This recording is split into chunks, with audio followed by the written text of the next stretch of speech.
அனைவரும் வணக்கம். நம்ம இன்றைக்கி செய்ய போகிறது திண்டுக்கல் சீரக சம்பா பிரியாணி. அதுக்கு மசாலா ரெடி பண்ணணும்.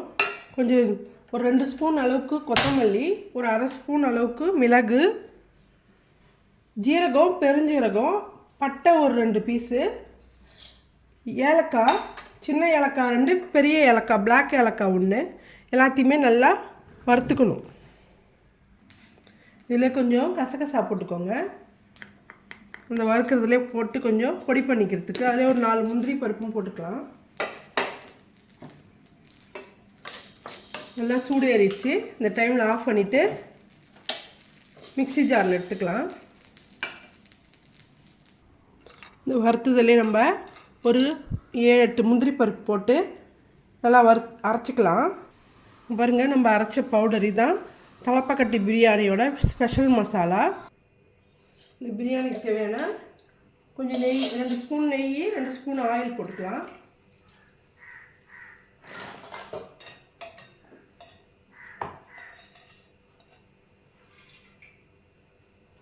ஆயில் போட்டாச்சு. இது நெய் 2 ஸ்பூன் அளவுக்கு போட்டுக்கலாம்.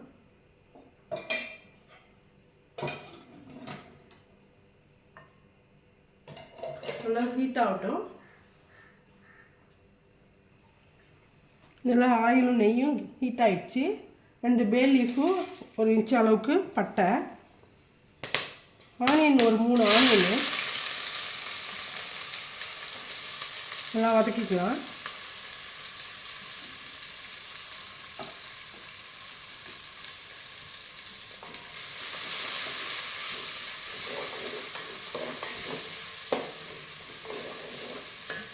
ஆனியன் கொஞ்சம் நல்லாவே போட்டுக்கோங்க, நல்லா டேஸ்ட்டாக இருக்கும்.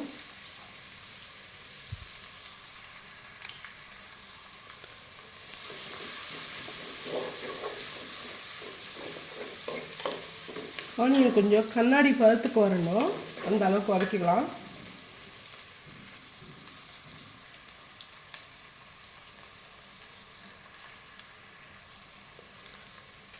ஆனியன் நல்லா வதங்கிடுச்சு. இந்த டைமில் கொஞ்சம்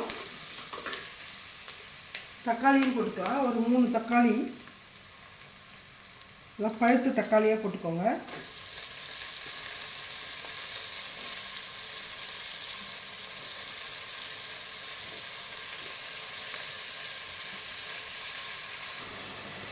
தக்காளி நல்லா வதங்கிடுச்சு. இந்த டைமில் நம்ம இஞ்சி பூண்டு பேஸ்ட் போட்டுக்கலாம்.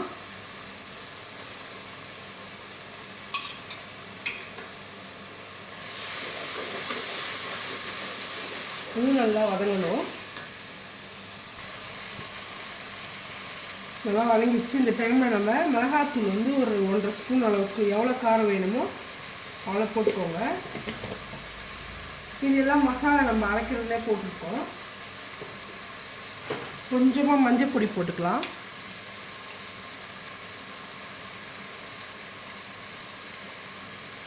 போட்டுட்டு நல்லா வதக்கிடுங்க.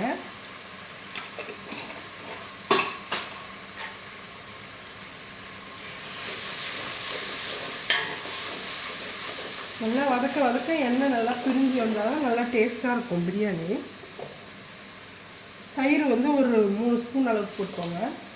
ஏற்கனவே நம்ம சிக்கன்லேயும் தயிர் உப்பு போட்டு பிசைஞ்சு வச்சுருக்கேன். இதுவும் நல்லா வதங்கணும். வதங்கி இதுவும் நல்லா எண்ணெய் பிரியட்டும். நல்லா வதங்கி எண்ணெய் பிரிஞ்சு வந்துருக்கு பாருங்கள். இந்த டைமில் நம்ம 1/2 கிலோ சிக்கன் அளவுக்கு எடுத்து கழுவிட்டு நல்லா உப்பும் தயிர் போட்டு ஊற வச்சுருக்கேன், அதை போட்டுக்கலாம். இது வதங்கும் போதே ஒரு புடி அளவுக்கு கொத்தமல்லி தழை, ஒரு புடி அளவுக்கு புதினா போட்டு அதுவும் நல்லா வதக்கிக்கலாம்.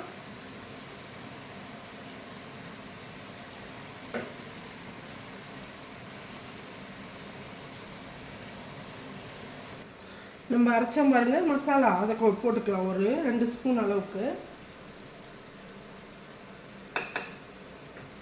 போட்டுட்டு இது நல்லா கிண்டிட்டு மூடிடலாம். நல்லா இந்த மசாலாவில் இந்த சிக்கன் வேகட்டும்.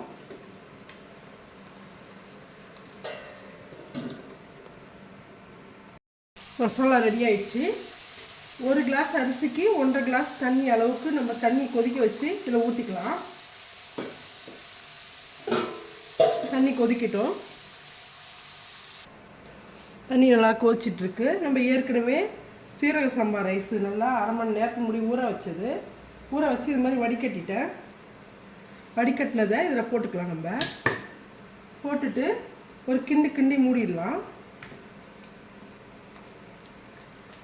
நல்லா இப்படி மிக்ஸ் பண்ணி விட்டுட்டு மூடிடுங்க.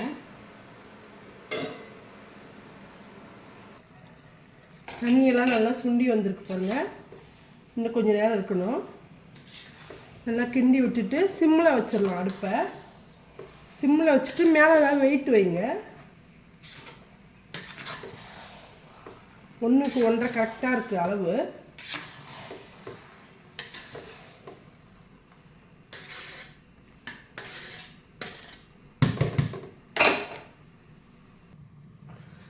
சிக்கன் பிரியாணி ரெடி ஆகிடுச்சா பார்க்கலாம்.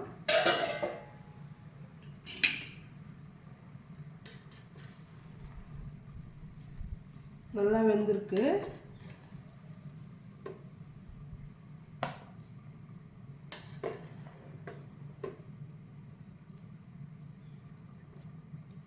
இது கொஞ்சம் ஆறிடுச்சுன்னா நல்லா பொலன்னு ஆகிடும். திண்டுக்கல் தலப்பாக்கட்டு பிரியாணி ரெடி ஆயிடுச்சு. மசாலாவோட பிரியாணி ரெடி ஆயிடுச்சு. இந்த வீடியோ பிடிச்சிருந்தா லைக் பண்ணுங்கள், ஷேர் பண்ணுங்கள், கமெண்ட் பண்ணுங்கள், சப்ஸ்கிரைப் பண்ண மறக்காதீங்க. நன்றி.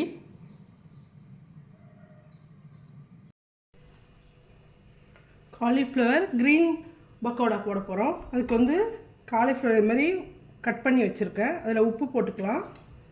டிஷ்ஷுக்கு தேவையான உப்பு போட்டுட்டு கொத்தமல்லி, புதினா, பச்சை மிளகாய், இஞ்சி பூண்டு அரைச்சி போட்டுக்கலாம். இதில் கொஞ்சமாக மிளகு பொடி போட்டுக்கலாம். அதுக்கப்புறம் இதை மிக்ஸ் பண்ணிவிட்டு கார்ன்ஃப்ளவரும் அரிசி மாவும் கொஞ்சம் போட்டுக்கலாம்.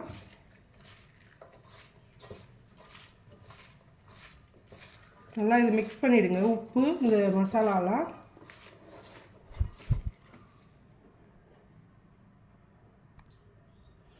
இந்த கிறிஸ்பினஸ்க்கு கொஞ்சம் கார்ன்ஃப்ளவர் போட்டுக்கோங்க. கிறிஸ்பியாக இருக்கும்.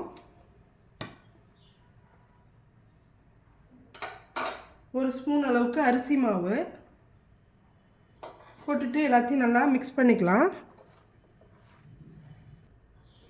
நல்லா இது மாதிரி நல்லா மிக்ஸ் பண்ணிவிடுங்க. மிக்ஸ் பண்ணிவிட்டு ஆயில் நல்லா சூடு பண்ணி நல்லா ஃப்ரை பண்ணிக்கலாம். ஆயில் நல்லா சூடாயிடுச்சு. போடும்போது நம்ம நல்லா இப்படி தனித்தனியாக போடுங்க.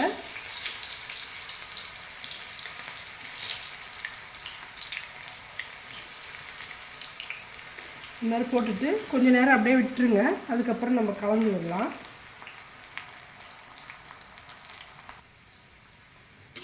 கலந்து விட்டுருங்க. லைட்டாக கலந்து விடும்போது தனித்தனியாக ஆகும். அப்போ தான்